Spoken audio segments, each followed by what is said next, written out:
The IDEA, or Individuals with Disabilities Act, is designed to protect the rights of students with disabilities by providing equal access to a free education and additional services when needed. Created in 1990 and reauthorized in 1997 and 2004, the IDEA governs state and public agencies providing early intervention, special education, and related services to children that qualify. Services provided by the IDEA are available for any child with a disability in the United States between birth to 21 years of age without charge to the family. Statistics found in 2012 by the Annual Disabilities Compendium show that 8.4% of children between the ages of 3 to 21 qualify for services under the IDEA. This graph shows the age breakdown of children that benefit from services provided by the IDEA. About 11% of children are ages 3 to 5 years old. 40% are children ages 6 to 11 years old. 42% are children between the ages of 12 to 17 years old. And finally, about 5% are adults ages 18 to 21. There are four main parts of the IDEA. Part A contains the basis for the rest of the Act. Part B of the IDEA are the educational guidelines for school-aged children from ages 3 to 21 years old. Part C includes services available for children birth to 2 years old. And finally, Part D examines the national policies on how to improve the education of children with disabilities. In this video, we will discuss Parts B and C and discover how this government policy plays into the lives of families with children with disabilities.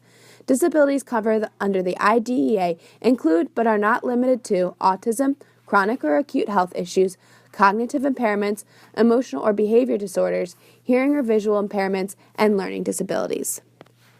Let's examine Part B of the IDEA first. This section concerns children ages 3 to 21 years of age. The first step is the identification of the disability that the child has. In the identification process, a case study evaluation, or a CSE, is established between the parents or guardians and specific professionals that would be able to provide insight on the child's disability. Parents or guardians, a social development study, the medical history, a report on vision and hearing, a school performance report, a cognitive and achievement test, and a home visit are all utilized during the disability diagnosis. Other tests, such as a psychological evaluation, a speech and language assessment, a learning disability assessment, and a social worker report, may also be examined in order to make an accurate diagnosis. After a case study evaluation is completed on the student, a multidisciplinary conference is held in the school district. At this conference, the professionals share their results and recommendations from the case study evaluation. An IEP, or an Individualized Education Plan, is written in order to best provide for the specific needs of that child. This statement should include the educational performance, long-term and short-term goals, materials that are needed, objectives, and related support systems needed. The least restrictive environment, or the LRE, is discussed for the child. This determines what kind of environment is most suitable for the child's needs, whether it be specialized school, pull-out programs, or a special education class. The least restrictive environment is put in place in order for the child to learn best. An educator has the responsibility to follow the IEP, create an inclusive environment, support the child and the family, and create an open communication link to the parents or guardians.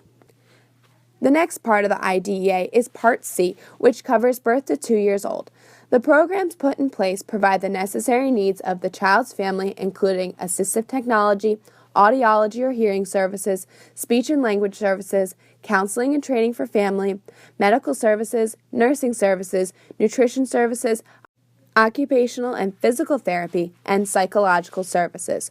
Early intervention programs under Part C of the IDEA is a service that helps babies and toddlers with a developmental delay or a disability learn the basic skills that typically develop during the first 3 years of life. Services often help the physical aspects of the child, the cognitive development, the communication skills, or the self and emotional assistance. Diagnosis for these children can be at birth or later on as the child starts to show a developmental delay. The Individualized Family Service Plan, or the IFSP, is created for the family to appropriately identify the child's special needs and acquire intervention services, which are made available to all families with infants and toddlers who have disabilities. The plan then lays out priorities, resources, and concerns of the family, as well as describes the goals of the child. The steps for eventual transition of the child into a formal education are included, as well as the family's right to participate in the creation of the IFSP. Other countries have created acts to solve some of these issues within their own systems. Argentina has the Comprehension Protection System for the Disabled. China has the Law of the People's Republic of China on the protection of disabled persons. Australia has the Disability Discrimination Act. United Kingdom also has the Disabilities Discrimination Act. Similarly to the United States, these acts from various other countries protects the rights of people with disabilities.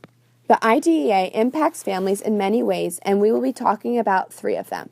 The IDEA helps families structurally with making sure their family has all needs met, ensuring that the child is cared for from birth on, and having the IFSP centered on family needs.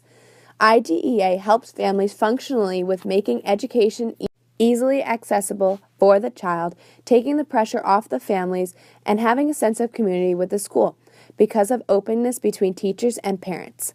Lastly, the IDEA helps families financially because it ensures that families have no cost of education during the child's life process until the age of 21. The IDEA has multiple subsections that are devoted entirely on making the learning process for disabled students easier to accomplish and easy on the family wallet. Without the IDEA, many students would be denied their right to education, and those who do not get one may struggle to keep up with the formal coursework. In summary, the IDEA helps disabled students and families of them to ensure that the education is easily obtainable and that the child has the best chance to learn all that he or she needs to know.